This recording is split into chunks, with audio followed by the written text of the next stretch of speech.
Welcome to Prepping for the Studio. If you're a musician or musical artist that wants to learn more about what goes on, how to prepare, or how to make the most out of your studio session, you're in the right place.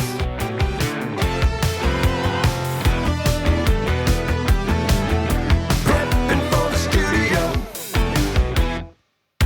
Studio. Episode 8. Roy and Brian discuss mixing. What is it and how do you choose a mixing engineer? Should you attend a mixing session? They also talk about how to give notes going in and for revisions. Finally, what alternate mixes should you get and what's up with stems? Thanks for joining.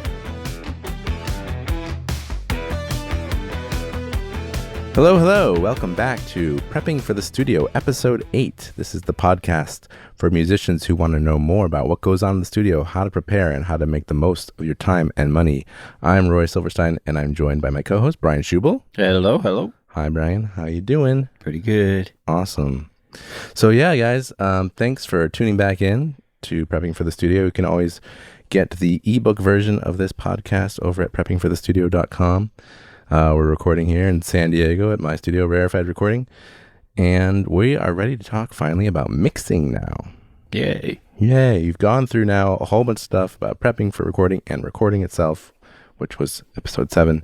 And here in episode 8, we are going to get into mixing, which is basically the, combining of all of the stuff that you've recorded and blending it together and adding effects and all that fun stuff. Bringing it to life. Yes, it's a big, important step. I mean, it's hard to say what's more important. I mean, if you have a terrible tracking session, you will never get a good mix out of it. I think that's true. But if you have a bad mix, it's a bad mix. Yeah. I mean. Yep. You can always remix. Yes. The good news is you can always be like, scrap that. Try again. Try a different person or whatever. If you know that's the problem, Yes. Is it the mix or is it the recording? Yeah. I mean, mixing is where, it really comes together as far as like pretty much what the listener is going to hear, except for the last stage, which is mastering, which will be another episode, which is really just like 1% extra cherry on top. Yeah. The mix is pretty much, when you're done with the mix, that's pretty much the song. Yeah. So this is a very important step. Totally. But the question is, who's even going to be your mixer? It could be the same person who did the tracking. Mm-hmm. That's one option. Mm-hmm. It could be if you had a producer, it could be the producer, because some producers, that's kind of their thing, is mixing. Yeah. And some people think that mixing is part of the production process. In some ways, I guess it is. I mean, because there's a lot you can do at mixing for shaping the sound of things. Mm-hmm. It's arguable, I'd say.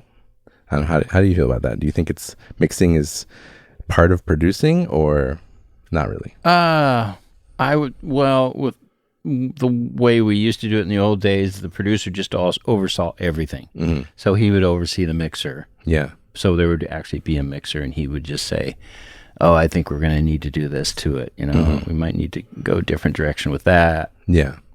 Right. But yeah, sometimes I think people are acting as producers / mixers. Yeah. And sometimes that's really just, no, they're there to take their skills as a mixer and produce a mix. And it's a different time too. The word produce, but yeah, to create a mix, that's a good mix. Because I mean, the benefit of using someone who is a dedicated mixer, let's say not even like a producer or a tracking engineer, is like if all you're doing is mixing, which you're kind of there at this point in your career, right, Brian? Mm-hmm. Yeah, mostly. Much. Yeah. Yep. Is like a mixer who's all they're doing is mixing, is like their skills are now focused completely on like mixing, and just the number of hours of doing it and over and over and the little skills that you pick up and little tips and tricks and stuff like that you pick up along the way, or you just apply that to everything you do, right? Yeah, pretty much. Yeah, and I think when I'm dialed in, like you're saying, which is pretty well described, I feel I can get there a lot faster. If somebody says a comment to me, oh, I got it. Yeah, I got it. You know what they mean and right away. How to get there. Yeah, so it helps time-wise, and you can change directions really quick, too, if you need to, if the comments come back, but we'll probably get into that. Right, yeah, we'll get into revisions and stuff later. But yeah, I mean, the downside of potentially using someone who's outside of the tracking engineer, the producer, like if you do use a dedicated mixer, is sometimes they might miss the vision because they weren't involved in any of that before stuff. Yeah. And then they're just like taking it and be like doing their thing. And maybe their thing isn't like at all what you wanted. Mm-hmm. Yep. You said you've had experience like that. I had an experience, yes, where we finished a record and we took it to the mixer, and he Didn't get it whatsoever. And this was a very good mixer, from what you told me. Very popular mixer. It could even happen to someone like that. Yeah, and the artist was almost in tears because it sounded so different than what the vision was. Yeah. And basically, it was just only because we were whacking out the drums. We were making the drums sound really lo-fi, and her voice through a megaphone, different things like that. Yeah. So that's something a mixer isn't usually going to get, because you're going to go in trying to make things sound great rather than lo-fi. But if somebody said to him, yes, we want to go lo-fi, then maybe he might have gotten a lot closer. Right. And we'll talk about mix notes, but I've had a similar experience where I tracked something. This was years ago, before I even had this, kind of more professional setup, just like in my home, like a regular home studio. I tracked something for a band, and it had a certain vibe to it that we all thought was cool, and they decided to hand it off to a mixer who was a cool artist of his own right, and mixes came back, and the artist was like really upset, and like really like, what has happened here, like, oh my god, like this is terrible. And I ended up having to mix it because the mixer just didn't get the vision that we had, and I actually like that guy a lot as an artist. Like, I love his stuff, but he just he wasn't there in the part of the process, and he hears things differently, and it just didn't work. Well, I think that's kind of why when you look at all the top dogs in mixing, they all have a certain thing. So if you're doing a record like this, you're probably going to go to that guy because he does more of that. Yeah. In a sense, like if you're doing a metal record, there's certain guys who are really good at metal records. Yes. I mean, that is part of the process of picking a mixer, is like, well, who works on the genre that you are in, right? Mm-hmm. That's one way to choose. If you're not going to go with the tracking engineer or the producer, if you're going outside, it's like, how do you pick someone? Mm-hmm. Yeah. Obviously look around to see like, well, who mixed some records that are kind of like yours that you think are great. Yeah. Also, I like the idea of people going with the guy who's recording if that's what he wants to do, and they want to give him a shot, because I think it's a healthy thing. He knows the tracks really well. Yeah. But if he's not getting it, then go somewhere else. But I think it's good to give him a shot, Yeah. Yeah. If you think that, they have some skills and their ears are good, and they say they've mixed up before, like, maybe give them a shot. But if you're not feeling it, it's always your prerogative as an artist to send it off to someone else, Yeah. So you don't have to stick, like, let them do one song, and if you're like, wow, this is like way not. And sometimes that's been me. I mean, I've been a tracking engineer, and then I went to go on and mix something for the band that I tracked, and I actually did like half the record. And at some point they were just like, we're going to try someone else. And I was like, okay. Yeah. It's an ego blow, but it's also like, I get it. Yeah. I'm just not hearing it how you're hearing it. Yeah. It's a hard thing to take, but it happens. Yeah. Yeah. And then I heard what their mixer did, and I would have never taken it there. Like, to me, it didn't sound good. Interesting. Yeah. But they loved it. So that's fine. Yeah, obviously I was not their guy. That's wild. Yeah, the tracking process was great. Everyone was happy, but when it came time for mixing, I just wasn't hearing it the way they were hearing it. I think it's important, whoever you choose, to have some good lines of communication going into the mix, and giving them some pre-notes. Will benefit you, because you'll probably get where you want faster and avoid the situations of like, whoa, this is not at all what we were thinking. Yeah.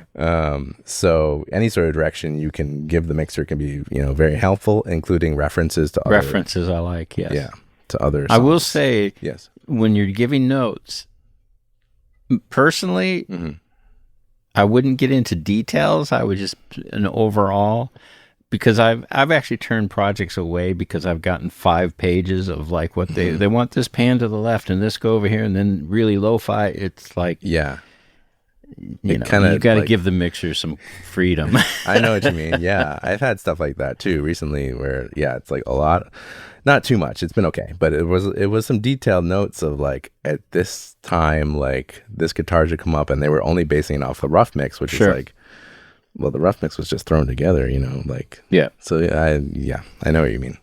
Too many details is bad, but some details about the direction you want generally is good. And I think the references of other songs that you think this should be similar to obviously helps. The other thing would be like, let's talk about vocals. Like, do you like a lot of reverb on your vocals, or do you like your vocals super dry? You know, like that's very important. Yeah, like how much reverb are you talking about, or other effects? You know, and similar with drums. Like, do you like your drums to be like really roomy and ambient, or like really dead?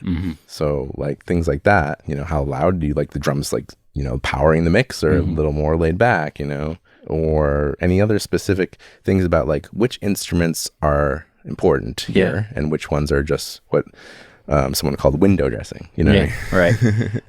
Because there's can be a lot of tracks sometimes in the production. Absolutely. And it's like, the mixer's like, well, is this supposed to be highlighted, or is this supposed to be just kind of blended into the background? Or, that's useful to know, I think. Yeah. I think one of the things when you get a reference, let's say they send you a reference of AC/DC or whatever, I think it's important, if they've been living with a rough mix over time while you're working on the record and doing overdubs or whatever, and there's a rough mix out there that everybody's living with, it's important for the mixer to have that, because there will probably be something on that rough mix that you really like and you'll refer to, and if the mixer has that and you let him know that, it's going to save you some time.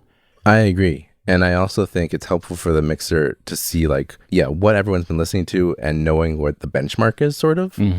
Because like, at the very least, their mix should be better than the rough mix. Let's hope. So I'm always doing that when I'm mixing something. I have the rough that I can go and listen to really easily, just to make sure like I'm doing better than the rough, right? Right. Yeah. Which, you know, I hopefully always am. But but it's definitely a good. Yeah, I've chased my tail by getting notes back. Every mix I send is draft 1, draft 2, draft 3, and then they'll send me notes back, basically. And when I start to see the drafts get up higher and higher, and I'm chasing my tail, a few times this has happened. I'll say, "Is there a mix you guys have been listening to, a rough mix?" And then I'll finally get that, and I go, "Oh, there it is." Had I had this before, we wouldn't be where we are now. Yeah, you would have gotten there a lot faster. So rough mixes are important, and any kind of general pre-notes going in that can give some direction to the mixer and references, I think, are helpful, but not too much detail. I agree. Yeah. Let's talk about attended versus unattended mixing. So obviously an attended mix session would be one where you're actually there sitting with the mixer as they mix, where unattended is you're not there. The advantages, I guess, of attended is that you can give real-time feedback, right? You're hearing it, you can be like, oh no, that's too much reverb, that's too little, blah blah blah. But you have to realize that mixing is like kind of boring. It's like a lot of like going over and over like the same section and just like honing in on different things, the kick drum for a while, the snare drum, you know. And like you're gonna be sitting there like, wow, what are they doing? What's going on? I always call it watching paint dry. Yeah, that's kind of what it's like. Yeah, because you've done some attended mixing sessions. I have, and they usually hey, I'm gonna go get something to eat or whatever. But now I ask not to have that, and I just had a client ask if they could come and be there while I start the mix, and I said, I'm going to charge extra for that. Fair enough, because it takes my mind off the mix. I can't be myself. I agree. I don't like people here when I'm mixing, and it distracts me if someone is here, and I feel like I can't even do my usual thing. Like I'm not even hearing things the same way. Right. It's weird. Like as soon as someone else is in the room, even just like listening to a playback sometimes, like later on, if someone's in the room, I'm like, oh, it sounds different than I remember. Yeah, it is funny. I don't know. It's psychological, I think. But funny thing though is if there's a whole band here, because they're going to start talking amongst themselves and they're not focused on me, I'm okay with that. Okay. It's only when they're like hyper, really being attentive to every little detail I'm doing, then I start being subconscious. But if they're back in the back room chatting or reading books or not really paying attention, I'm okay with that. It's okay. And then certain moments you can be like, hey guys, what do you think of this? Yeah. And they can be like, oh yeah, it sounds great. Or it's a little too much of that. Yeah. I can see how that could work. But most of the time they'll go to the lounge, Yeah. And come in and out. Right. So I don't know. If you really feel like you need to be there, that's a discussion you should have with the mixer and see what they think about that. It may cost you extra, or they may just be like, no, I just can't do that. I'm sorry. Yeah. One thing I try to do for people myself is like, at some point, the mix is close and I'll send them something they can listen to. Yeah. They can stream or whatever. And I'll take a break, went for dinner and blah, blah, blah. Come back later in the evening and they have a chance to then kind of give me some mix in progress notes, if you will. Yep. And that helps. That's very helpful for getting it closer to where it needs to be in the end. Yeah, I agree. Without like many revisions, because they get a chance kind of while the mix is still being worked on to weigh in on certain things and be like, oh, can you do this? Can you do that? A little too much of that, you know? So yeah, that works pretty well for me because I'm usually spending a day on a mix. And so it's like at 5 o'clock, I'm going to stop for dinner and that's when I send off this mix in progress. Yeah. I think one of the things that works for me too is after I've done where you know, send the mix to them, maybe a couple versions. And then I say, okay, let's meet, let's do the tweaks together. Let's finish this off. And I find that if they're actually there doing the tweaks with me, yes, it gets faster. It's signed off quicker. That's definitely. After the mix in progress thing I do with them, like they give me a little bit of feedback. I finish off the mix that night, and then if there are comments, which there usually are, I'll usually like find time to make those changes and then have them come in for the final tweaks. Yeah. That's a great way to work. Which is okay with, you know. So yeah, that's different. Yeah, totally. That's different because like you basically did the mix now. Yeah. It's like just kind of, usually it's just little things. Let's go enjoy it. At that point. And then the real-time feedback is very helpful and you get to the final product faster. Yeah. Instead of like sending over and then waiting, you know, that whole thing. That can lead to frustration. Yeah. But yeah.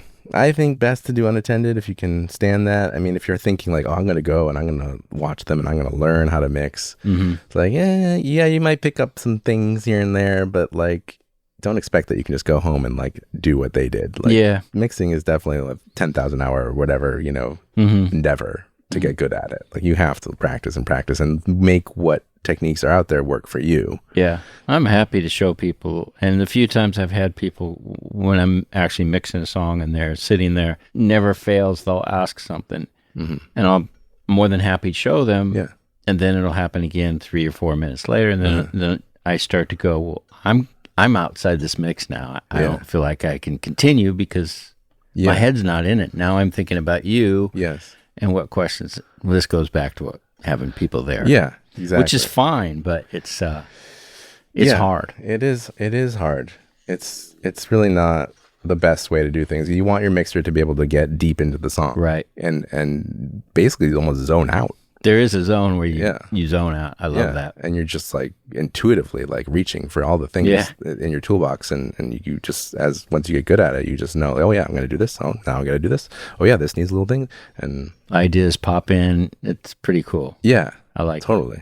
But if someone's sitting there asking questions, interrupting, that kind of stuff just doesn't really happen so much. The flow is interrupted. Yeah. Let's talk about revisions now. So yes, at some point you're going to get a mix to listen to. Sometimes it's perfect. It's happened to me, or, you know, quote unquote perfect.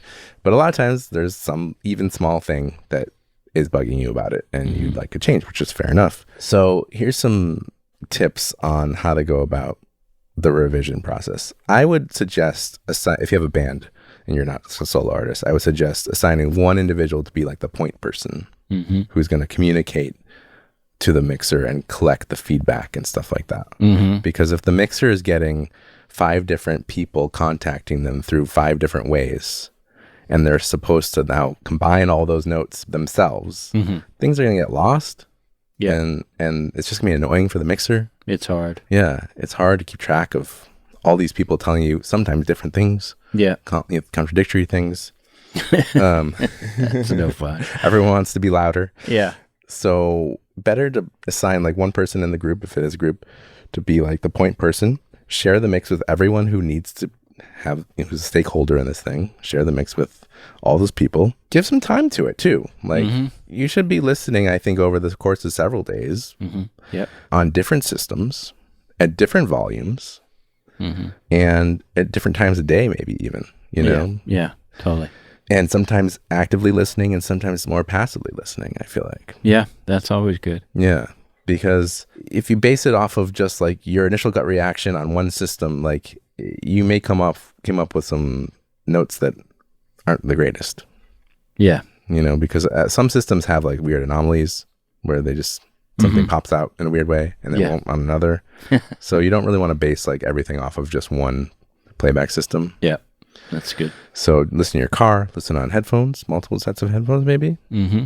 Listen on that little portable speaker that I know I use all the time at home nowadays. Listen on the home stereo system, the television, I don't know. Car, yeah. Yeah, whatever you got. Yeah. Yeah.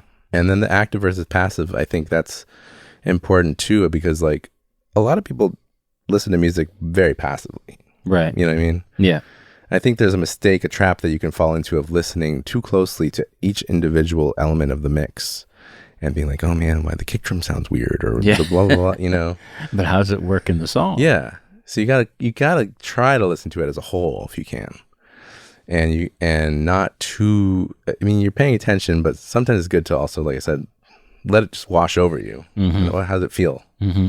You know? While you're doing your homework or whatever. Yeah. And if things are continue to jump out at you and be like, man, every time that part comes in, it's too much of this or whatever, then okay, fair enough. Yeah. That sounds like a real note. Yep. That you need to pass along. Even mixers can get too focused on one particular element sometimes. And absolutely, yeah. Yeah, it's like people don't listen to music like that.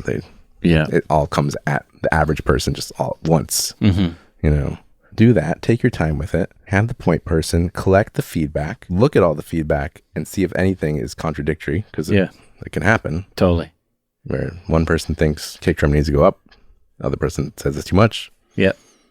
One person wants their lead guitar louder, and the other one says it's too bright, or I don't know. Yeah. It can happen where there's contradictory feedback, so you need to iron that out before you send along to the mixer. Get it settled. Yeah. And then once you have that figured out, then you can send like one email or however the mixer likes to be communicated with, you know, one consolidated message of some kind to the mixer of like, here are our notes with timestamps would be nice too. Sure. Yeah. Yeah. Of like at time such and such, there's such and such guitar that's too loud. Bring it down. That's helpful. It's important to remember that your timestamp might actually be different than the timestamp in the mixer session, but we can deal with that. That happens to me so much. Yeah. We have to do a little offsetting. It's a tough one. Yeah, it's annoying. I'm using now a mix review portal through this system called Sonido. That's kind of cool. And you can leave timestamp comments in this mix review portal. Oh, yeah. And so I'm looking, when people use it, I'm looking at that review portal to see. And so I'm hoping I can get them to add a feature where I can have the times be offset by an amount that I specify. That would be cool, yeah. Then I can be like, oh yeah, it's perfect. Now be careful of something we talked about before, which would be rough mixitis. Yes. Where you're too attached to the rough mix and you're not really listening to the mix that you've just gotten like for its own merits. You know, try to evaluate it with fresh mind. If there's something about the rough that you love, that you need it to be like more like the rough, okay, fair enough. But But that should be something that well, that's hard to say.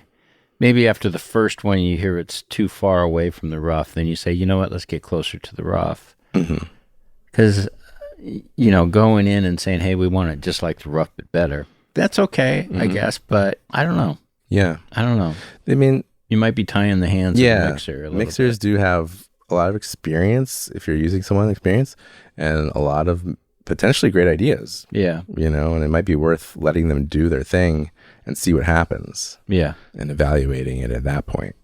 Like sometimes a reverb or something on the voice or something, that might sound amazing on the rough, but the thing to realize is the rough is probably on the dark side. The balances aren't necessarily what the mix would be once it's mixed, so the reverb's going to sound a little different, even though it might be the exact same reverb and all the settings are the same. But now the mixed vocal is going in there that's been EQ'd and compressed differently. Yeah. So there's some things to take into consideration, and how important is that reverb or whatever it is that you hear in the rough. Yeah. And I think it's also important to remember that any change that you ask for can upset the balance of the rest of the mix. So you can be like, oh yeah, just do this. Well, just doing that might actually mean doing 5 other things too, because that made it cover up something else, or, you know what I mean? So it's a delicate balance, these mixes. Yeah. Where, things can affect each other. You have to be understanding of, you asked for a change, but it may mean there's actually several other things that have to change around it. Yeah, totally. That. to make it work. Yeah. If anything seems ambiguous about your notes or has potential to be misconstrued, a phone conversation might be warranted to clarify. Yep. So if you think that anything's like that, then besides the note, maybe give a phone call. Yep. Yep. To the mixer and just helps. be like, hey, I just wanted to, go over this, make sure it's clear, because it seems unclear to me even just reading it. Or I can see how you might misinterpret this, or this kind of also goes back to an earlier episode where we talked about how to talk about audio. There's all these words we use, warm and dark, bright, and it's like, well, make sure that you're using the same terminology. Yeah. And that the other person is aware of that terminology. Yeah. In the same sort of way. Exactly. So yeah, we talked about how you might come in after you give the notes and kind of do final tweaks in real time. That's cool, like we said, and hopefully that's it. But it's possible you might need another round of revisions because you're going to get that mix now, this revised mix, and you're going to listen to it again on all your systems for however many days with everybody's input. Yeah. And someone else might come back again, or yourself, and be like, there's still something that's bugging me. Yeah. Or we have to split the difference in that ride. We brought that up 2 dB. Well, let's bring it back down 1. Yeah. So there may be another revision, and you go through this process again. And it's important to understand that the mixer might have a limit on number of revisions that you get before you have to pay more. So make sure that you understand where that line is. For some people, they just say it's unlimited. For me, no, because I actually mix on a console with outboard gear, and doing a revision is a big deal for me. Sure. Because I have to recall all this outboard gear and make the mixing board exactly how it was before. And yeah, it's not trivial. You're working mostly in the box, right? I'm in the box, Yeah, so it's a little easier for you. But still, do you have like a limit on? No, I go unlimited, but I also try to have an understanding in the beginning. Like if this starts getting above a certain amount of revisions, and we're clearly kind of circling, we have to either start a payment thing, or let's figure out how we can finish this. Yes. But always like it's their song. I want them to be happy with it, so it's always with that intention. But at the same time, we don't want to waste time. And because at some point, I feel like people are just beating around the bush. Yeah. And they're making changes that don't really make a significant difference to the end listener. Yeah. And maybe you're making it different, but you're not making it better. So yes, make yourself happy, but also keep that in mind. It's like at some point it's time to just let it go. Yeah. Yeah, that's true. Especially when you start being like, can you just do like a quarter dB of this? Like, man, okay. Yeah. I'm talking about things that are so small that you would have to sit there with both mixes in front of you and A being at the same volume to maybe hear a difference on good speakers if you're trained ear.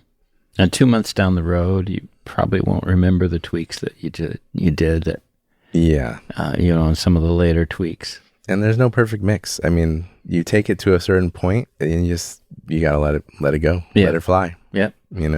Which is one of the reasons why I think when you're at that final stage and it's possible to have the artist in the room to finish, they can do those final tweaks with you. Yeah. And a lot of times because they've been there and they've heard it, they're happy with it. As I'm saying that now, I remember many times then they go home and say, oh, you know what? I think we went too far. Yeah. I mean, the tricky part of coming in to a studio is you're in a listening environment that might be great, but you might not be familiar with it. Yes, exactly. The mixer's very familiar with it, but you only have spent a small amount of time in this space. So you're hearing the audio and you're like making your decisions based on that. But then you go home and you're listening on all the other systems that you're more used to. And then you're like, wait a second. Yeah. And there are also a lot of times you're sitting in the middle of the console. They're sitting off to the side. Yes. And I've had it where there's a guitar on one side and a guitar on the right speaker. And I'm bringing up the right, but they're sitting on my left. So they're not in the center. They don't really know where that right guitar level is, but they're having me bring it up because they're further away. Right, yeah. They get home, they go, wow, we really brought that. And I'm like, it probably has to do with you sitting to the left of me. Right. You weren't really in the sweet spot. Yeah, maybe think about that too when you're, and if you do go in the studio for 3 weeks, spend some time like, hey, can I sit in the engineer's chair or whatever, in the sweet spot and just check it out? Because, that is where things sound the best and the most balanced. Yeah. and how it really sounds, quote unquote, Yeah. because if they come in for a mix or they're coming in to do tweaks, I always have them sit in the middle and say, here, let's listen back to it first, so you can get familiar with it. Yeah, when you're way off on the side of a speaker too, it can just sound weird. Yeah. Not just imbalanced because the thing on the right, if you're on the left, is quieter because it's just far away, but it just the way speakers send out sound, it's like you don't get all the same frequencies when you're off axis from the speaker. So yeah, it's important to listen in the right spot. Yeah. And now, a word from our sponsor, Rarefied Recording. Oh, that's me. I would be remiss if I didn't mention my studio, Rarefied Recording, and the services I offer there. The studio itself was built from the ground up, from the masterful plans of Mr. Wes Lachaud, so it sounds fantastic both in the control room and the live room. A 32-channel Neve Genesis console holds center court and is complemented by a wide array of outboard gear, instruments, and microphones. Your music will be in good company. If you live in the San Diego area, just head on over to rarefiedrecording.com to learn more and book a tour. You can also hear examples of my tracking and mixing work. If you aren't lucky enough to live in San Diego, let me be the first to suggest the idea of a destination recording experience. San Diego is BBB approved. The Better Business Bureau? No, beaches, burritos, and beer. Even if you're not a beach person, who's to complain with temperatures that are very often in the 70s? Even the winter months are averaging in the mid-60s. And being relatively dry, rain is unlikely to get in your way. The studio is very centrally located, and you can get to just about anywhere in the area in 15 to 20 minutes, even Mexico. And while burritos are technically not a food you find in Mexico itself, San Diego has taken the concept to blissful culinary heights. You can't go hardly 100 yards here without running into a little taco shop that will be 10 times better than whatever options you have in your town. If Mexican isn't your thing, no worries. There are tons of great restaurants in the area, including a barbecue place 3 blocks away that rivals anything I've tried in Texas. And adjacent to it is one of over 150 craft breweries in San Diego. If you love beer, we gotcha. The West Coast IPA style is a specialty here, but we've got brewers doing all kinds of beers, and several have tasting rooms in walking distance. Did I mention that accommodations are available? So head on over to rarefiedrecording.com and reach out for a quote today. That's RAREFIED recording.com. And now back to the episode. Last thing I'll say here is, for the sake of the mixer's ego, which is fragile sometimes. Very fragile sometimes. If you love the mix, tell them. Yeah. Hey man, this is great. First thing you can say, maybe even, is like, I love it. Here's the little changes. Yeah. Because if all we hear is this change, we were like, do they even like it? I don't know. I like it, yeah. And we just kind of feel like, oh, Yeah, you've got 7 tweaks to do, and there's no positive comment. Right. Not even great job, or nothing. So it'd be nice, if you do like the mix, overall, like to say something. Yeah, like that. or it's in the right direction. Oh, we're there. All right, awesome. This is great. Let's here's a couple of notes. Yeah. Or here's 24 notes. 5 pages, 10 pages. Right. Yeah, if you can be concise with your notes, it's nice. Right. But I know sometimes there's just a lot to say. It's funny, you were talking about timestamps, which is really good. Yeah. But one of the things that I've not recently, but have always said, if I can, give me a lyric that it happens near. Oh, yeah. Mm-hmm. Because if my timestamp is way off, like we're talking about, the lyric always helps me. Yeah, totally. It's a great. Yeah, or does it help to know, like, it's in the chorus or second chorus, or is that anything like that helpful? Yeah, that, or second bar of the third chorus. Yeah, there's a guitar flub or something. Right. Because sometimes your timestamp is not only is it not the one that the mixer has in their session, but it actually might not be completely accurate because you kind of just got it somewhat where you thought the time was, but you were a little off. I don't know. Yeah. So let's talk about a mixed delivery, alternates, and stems. So what do you get after the mix is done? Usually these days you would be actually getting a stereo wave file, .wav, or it could be another format like .aif, but I think wave is more popular. Yeah. You don't want an MP3, let's put it that way. Like, you don't want like an AAC or MP3 or whatever. Like, you want an uncompressed, undata compressed version of your mix. That's what you want to send off to mastering. Yeah. MP3s are just convenient, smaller files, but they have degraded sound quality. Mm-hmm. I mean, just that they're designed to throw out information that the average person won't hear. But if you're listening closely, you will hear a difference between an MP3 and a wave. So you want the wave. You want to save that in a safe place on your computer and maybe in several locations, back it up, because you don't want to lose that. And you want to make sure that you label it something like final mix. And if there ever was a prior one that you thought was the final mix, it turned out not to be the final mix, delete that one or change the name. Yeah. So you don't accidentally send the wrong file to your mastering engineer. I have one for you. Yeah. A lot of times, well, not a lot of times, and this usually comes from the mastering engineer because I'll give them the highest wave, whatever the session, whatever the session they gave me is what I'll give them as the wave. As far as so if it's a depth and sampling rate? If it's a 96K, then I'll give them a 96K mix. And then that goes to mastering. But a lot of times, the mastering engineer usually deals with this, but I've had to deal with it a few times, is that they may ask for a 16-bit 44.1 for iTunes, or not iTunes, for CD Baby or something like that. Yeah. Whereas now I think most of them will take a higher rate. Yeah. I think most are able to take in 24-bit and whatever sampling rate. I mean, might generate a 16-bit 44.1 for you. But that was always, I have some clients, they want to have, they want 3 versions. So I'll send them the session rate, which is 96, and then they'll ask for a 16 44.1 and then an MP3. Okay. So I'll send them all 3, which is then, okay, there you go. Yeah. Just make sure you give mastering the correct one. Right. But it's in their hands. Yeah. I mean, I guess there's some reasons why you might want that at that stage. If you're going to burn a CD, then ideally it would be 16-bit 44.1, because maybe your little CD burning program can't take in anything more than that. I don't know. Yeah. Maybe modern ones can, and they just downsample and bit convert. But or MP3s, because you just want to listen to it off your phone from an email or something, and they want to send it to their friends. Yeah, you want to send it to someone, and it's easier if it's an MP3 because you can just attach it to an email. Waves you can't usually attach to emails unless it's a really short song, because they're just too big for email. You have to upload them to some Dropbox or WeTransfer or whatever and send a link that way, or Google Drive. Yeah. But yeah, good point. There might be a reason to have some other style of delivery. Outside of that, I want to talk about alternate mixes that you might want to get. And it's important to know this early and communicate it with your mixer, because there's a time and a place usually for them to make these alternate mixes. And if you tell them way after the fact, it will be possibly annoying or maybe a charge, because like for me, you have to recall the console.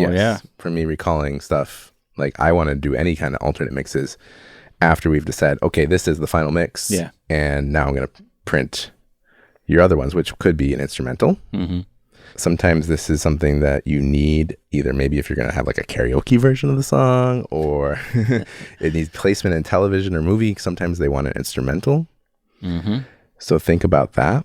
And you think about whether or not you want the background vocals or the harmonies in the instrumental. Which I call a TV mix. TV mix, right? So that's no lead vocal, but leave everything else. Yeah, exactly. Right. Maybe not the double if you have a double, but but you could as well. That's kind of up to the artist or producer. Because maybe in a TV show, like the actor is going to be singing the song or something. Yeah. You might want an a cappella. Could be useful for a remix if someone's doing like a cool dance version or something. Which is vocals only. Yeah, vocals only is a cappella. Clean version if you had cuss words. And you want it to be on in radio or whatever, and you want them to be able to play it, or you want kids to be able to listen to it, and their parents to be cool with that. You might need to release the non-explicit version along with the explicit version to all the streaming services. That just means the mixer has to go in and find all the bad words and mute them, or usually we just mute them. I think, right? Mute them. Mostly. And then some people need what I might call a show mix or background tracks. So if you're planning a performance and you think you need to have some of the tracks from your song and playing in the background, you might have some specific things that you want, like a mix with just the drums and bass, or just the everything but the lead vocal, kind of like the TV mix, or that's very personal to how you are planning to do your live shows. I know rappers often want that sort of thing because they're just going to play the track and they're going to rap over it. So perfect. Okay, it's basically the TV mix. Take out the lead vocal. leave everything else. Think about all those things early and communicate them with your mixer. Yeah. There may be extra charges even if you do communicate them early because it still takes some time to produce them. Fair enough. Yeah. Anything else you can think of for that subject? No, I was just thinking about back in the day when we used to do so many alternate mixes for record companies because they just wanted to have options. So you would do a vocal up, you do a vocal down, then you might do a guitar solo up, guitar solo down, whatever. They would have so many different versions that you could spend a day just making versions. Right. Using tape. So you're just spinning tape, half-inch tape. Oh, man. Yeah. Yeah. I mean, I understand why, kind of. Like, it's almost like you're second-guessing a little bit, though, like the vocal level or something. Like, mostly I feel like you should know when it's right, you know? Labels always wanted screamingly loud vocals for the radio. I see. I don't know why. Yeah. I mean, some people listen to vocals very much exclusively. So maybe that's why. It's just like they want to make sure the vocal is very present. So yeah, I don't get that request too often anymore, the vocal up, vocal down thing. No. But I can see where that maybe had a place at one time at least. Yeah. I think labels are interested these days, though, in the stems thing, which is the next subject. Yeah, definitely. Yeah. So stems are essentially like separate audio files of each track of the song, but with all of the equalization, compression, effects, blah, blah, blah, that the mixer has applied. Okay. It's not the same thing as the raw tracks. Don't be confused by like the raw multi-track is the raw multi-track, like as it was recorded. That's not stems. Stems is sometimes even like all your drums get mixed together as a stereo drum stem. And possibly all the guitars come out as a stereo guitar stem. So it's different than all the individual raw tracks. Yeah. It actually has all of the processing that the mixer did. And then you have sort of the drum stem, the bass stem, the guitar stem, the vocal stem, the keyboard stem, whatever it is. Yep. Ideally, if you took all of those stems and you put them in a program, like a DAW, Pro Tools or whatever, and you put them all at the same volume and you mix them together, you would get the mix. Absolutely. Now, it doesn't always work out that way 100% because sometimes there's processing that was done on the entire mix that is going to not quite behave the same way when you were printing the stems and other things like that, where it just doesn't quite 100% sound exactly the same as the mix that you got. Yeah. It's hard to make a mix that will identically line up. Yeah, unless you did no processing on the mix bus. Yeah. I would say. Yeah, if you did no processing and nothing was like interacting in a way like that, then it could work out. Yeah. And I've heard that some mixers are changing the way they work so that actually does happen. Because I've heard there's some push from the labels to have the stems add up to the mix. And so, yeah, if that's a requirement, then that means the mixer has to work in a certain way. Yeah. I don't like that idea. Some of the labels have these requirements. It's like you get a one sheet and it's just like, oh my gosh. Yeah. I mean, to me, stems are a lot of work to make. Yes. So if anyone asks for stems, it's a charge for sure. Because it can take careful doing and it takes time. For some mixers, making stems is part of their process because it's actually part of their revision style, because they might work on a console with outboard gear, but then they print stems, and if you want a change, they actually make it from the stems, which is limiting. Yeah. You can only do so much with just the stems. Like you can't reach in and like change the reverb. Yeah. That's printed on this track, you know. They can do some stuff though. They can certainly make things go up and down generally. Yeah. So sometimes mixers, are printing stems because that's what they do anyways, but a lot of times, no, not unless it's requested. Yeah. Why would you, as like someone who's not on a label, like want stems? I mean, in the long term, stems could be useful if you had some reason to go back and remix, sort of. Because you can imagine, let's say 10, 20, 30 years from now, for some reason, your song that you did way back in the day, you want to make some changes to. If you just had, like, let's say the Pro Tools session, you got to now open a version of Pro Tools. That's 20 years old. That's 20 years old.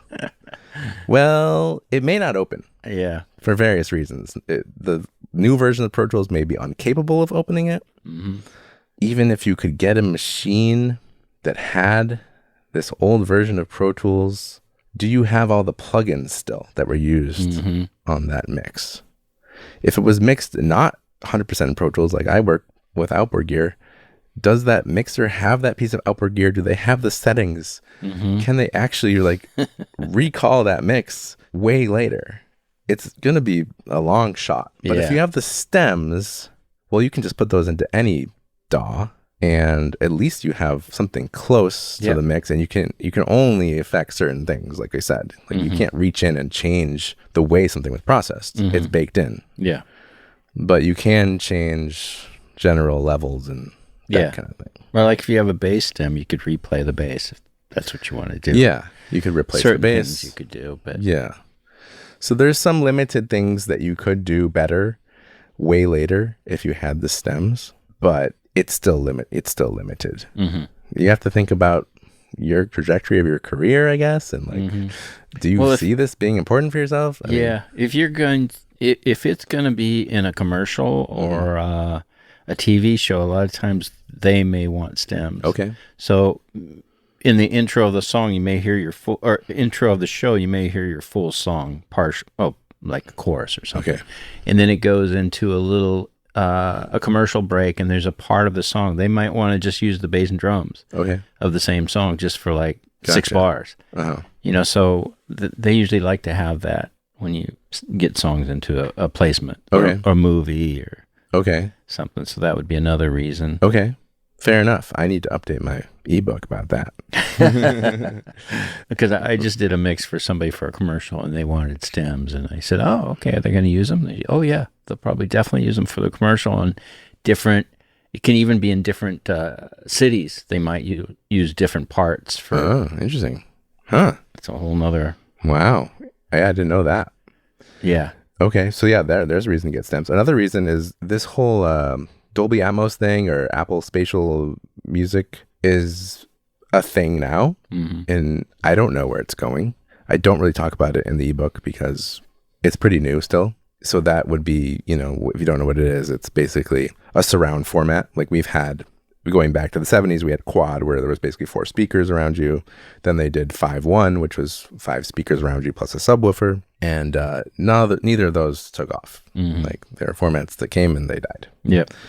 And Dolby Atmos and Apple Spatial Music is the new kid on the block, a new format similar to 5.1, but now there's some height information, some speakers on your ceiling, theoretically, or speakers bouncing sound off your ceiling or something like that. And generally, otherwise, it's similar to 5.1. Maybe 7 speakers around you plus 2 or 4 on the ceiling, and then there's a subwoofer. But what's kind of new about it is it can be rendered in some degree into headphones. They can do what's called a binaural rendering, and you'll get a feeling of what that experience is like in headphones. And the way it's set up also, like it crashes down, quote unquote, to different playback systems. So if you are listening on a 7.1.4, which is 7 speakers around you, 1 subwoofer, and 4 speakers in the ceiling, that's one thing. Sides too. Yeah, there's speakers on their sides. And then maybe you only have a 5.1.2 system. Well, somehow through the magic of the processing of this file that is ultimately delivered, it can render appropriately for all things, even down to stereo. So it's smart in that way, and how it crashes down. I mean, nothing's perfect, but it has that ability. So you don't have to have like a very specific setup of 5.1. Like it was very specific of where the speakers were, and you had to be 5.1. Like that was it, you know. So it's more forgiving as sort of what is the format you have to listen to, and then there's the headphone thing. That's what's new about it, and that's what might make it work. You know, the word is out still, I think. I know Apple Music supports this now, and Tidal is supporting it, and a lot of the DSPs are supporting it. A lot of guys are mixing old records. Yeah, a lot of back catalog stuff has been remixed to Dolby Atmos. Big debate going on too. Yeah. if people like it or not. Right. Especially when you're working with like a Beatles record, for instance, that has a sound and a feel. And yes. now all of a sudden you hear it completely different. Yes. It's bumming some people out. Yeah. And some of the work, I guess, that has been done has been very substandard. There's no like standards around what is a good Dolby Atmos mix. All right. From what I hear, the labels are not always paying that much, and so the work is sometimes getting farmed out to people who aren't as skillful at this sort of thing or experienced, and so there's some work out there that apparently that's not very good. Yeah, some of it's amazing. Apparently, I have yet to hear it personally, but stems is a thing that actually applies to Dolby Atmos because it's a good way to go from a stereo mix to then making a spatial version. An Atmos mixer can take those stems, and that's an easy way for them to work instead of like going all the way back to the raw tracks and trying to get something that's kind of like the stereo mix but bigger and wider and things flying around. Yeah. Yeah. So you might want stems if you think you're going to want a Dolby Atmos or Apple Spatial, whatever they call it, mix. Yeah. Which they are subtly different apparently. Yeah. As far as how they're rendered, at least. So yeah, that's something to think about. And, any foresight you might have into something you might want to do in the Dolby Atmos mix could influence what gets stemmed out separately because and how it's mixed out separately. Yeah, too. because maybe they're like, oh yeah, it would be so cool if that guitar spun around in the ceiling. This one particular guitar. Okay, well that one particular guitar needs to have its own stem. Yeah. So you have to think ahead. And maybe dry with the effect on another stem. Yeah. Or no effect and you do the stem. Right. Or the effect. Because you can generate some pretty cool reverbs in surround, where the reverb is in the back speakers only, or, you know what I mean? So yeah, there's things to think about there that are pretty new. And I don't even know because I haven't had to do it. Yeah. But that's definitely a place where stems come into play. But just so I think 95% are still just doing stereo. Yeah. Stereo is still king as far as I can tell. King and it may be that way. If you start thinking about stems and you're starting to get confused, like, do I need that? You may not need it. You probably don't need it. Yeah. I mean, my feeling is that the end listener really just connects with the song. Yeah. And they don't really care so much about whether it's spinning around their head. It may just be a distraction even, if it is. If you have a mix that goes up on Spotify or wherever you put it out and it's starting to get some numbers and you're starting to get some attention, that would be the time to go, hey, we might want to think about doing some other versions so we can get more attention. Then you have that conversation. Yeah. And then you have to start thinking, well, can we go back to the mixer and get the same mix? Yeah. Yeah. Is it too late now? But chances are that, it's slim. Yeah. Yeah. I think most people are still totally cool with releasing stereo. Yeah. And it can be a remix, an Atmos remix, Yeah. You could put it out later if your song does that well. Put out that Atmos version. Yeah. And then get a whole new set of maybe the same set of ears listening to it again in Atmos. I mean, some of this is a little bit of a play of, I think, from the record labels of like, can we sell the same stuff we used to sell again? Yeah, the old catalog. Because they've done that many times before. It's supposed to be really cool. It's fun. And it's a whole new area of creativity that you can play with of sound coming from all different places. So it is pretty neat. Just time will tell whether the format carries on as something important or does it sort of fade into the background. And movies have been using it for years. I mean, it basically came from the movie. Yeah, and that's where it's good. And that's where you want it for sure. And probably video games. But yeah, for music, we'll see. I don't want to say anything one way or the other. Yeah. Last subject here, we're going to fit this in, backing everything up. So you're done. You got your mix. Definitely back up that stereo mix or maybe that Atmos file. If you get an Atmos, it's called an ADM file. Back that up to multiple places, probably cloud storage being one of them. So it's somewhere else, not in your house. Should there be a fire? Should there be a break-in? And you know what I mean? Like that's the best thing to have is like a local backup and cloud backup.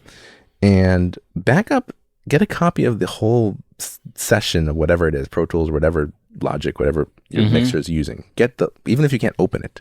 Yeah, I encourage that. Just so you have another copy of that in case there is some reason why you need to go back into it and do something else. Because they may save it, but something might happen to their hard drive, even if they don't lose it, or they might just get corrupted. Yeah. Hard drives die. Yep. Even if they're sitting on a shelf, they will just eventually die. Yeah. They won't spin up anymore. Or if it's solid state, something else will happen. Yeah. So it's good to have that data redundancy. So bring a hard drive maybe on your last day coming in to maybe do those mix tweaks or whatever. Make sure the hard drive is big enough for everything, because it can add up to a lot of data. So ask your mixer how big is the whole album or song or whatever it is. Make sure your hard drive has the right type of formatting. A lot of people use Macintosh computers. And if you bring in a hard drive that's been formatted the wrong way, you can't even write to it. Yeah. This happened to me many times. And the only way to make that hard drive writable is to reformat it. And that means erasing everything that's on it. Yeah. So if you bring in a hard drive that has important things, you can't reformat it unless you're prepared to lose all that stuff. Yeah. Find out what you need. Size-wise, find out what you need. Format-wise, bring the appropriate with you. Back it up to several places, including the cloud. Because you never know. Yeah. You never know that even in the short term, you might suddenly, a show wants to use your song, but you didn't do the TV mix or the whatever, and you have to go back and do that. Yeah. Or you have a new singer in your band. You want to put them on the song. Yeah. Could happen. Yeah. All right. Well, anything else you can think of before we wrap this one up? I don't know. I don't think so. I know when I leave today, there'll be something that'll enter my mind, but at this point. Yes. Well, thanks for listening, guys. That's the whole thing about mixing. We're actually going to now, next episode, talk about mastering. Right on. We're close to the end of this whole thing. And yeah, thanks for listening. Subscribe, send us comments, emails, preppingforthestudio.com, and we will reply in short term. Yeah. All right. Thanks again. See ya. Thanks. Bye. That's our show for today, folks. Thanks so much for listening to Prepping for the Studio. If you enjoyed this episode, please leave us a 5-star review on whatever platform you listen to your podcast from. And don't forget to subscribe and tell your friends. Episode info and my ebook, A Musician's Guide to the Recording Studio, are available at preppingforthestudio.com. If you have any questions, feel free to reach out there. Prepping for the Studio was recorded and edited at Rarefied Recording by me, Roy Silverstein. Theme music written by myself and Ariel Levine. Performed and recorded by Ariel Levine. Many thanks to my co-host Brian Schubel and you. Best of luck to you and your musical endeavors. And remember, as Alexander Graham Bell once said, before anything else, preparation is the key to success. We'll see you next time.